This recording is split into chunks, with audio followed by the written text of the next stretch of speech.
2024 trending video ideas. Let's get into it. Whether you're a brand influencer or a UGC creator, I know how time consuming it can be to come up with new video ideas every single week. So here are some trending video ideas for you to film this week.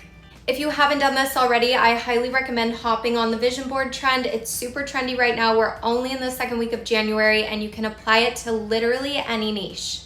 The second video idea is 2024 ins and outs. You can either do this as a carousel post with images or talking to the camera.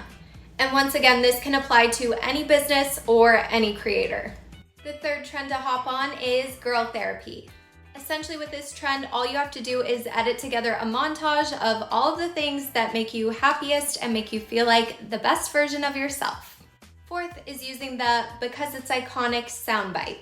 This audio has been trending for the past 2 weeks and videos are still blowing up from it. My last piece of advice for this week is to start thinking about Valentine's Day content. It is right around the corner and will definitely sneak up on you, so make sure you're planning in advance. I hope this video really helped you. Let me know if you want more videos like this in the future and hit that follow for more social media tips. Bye!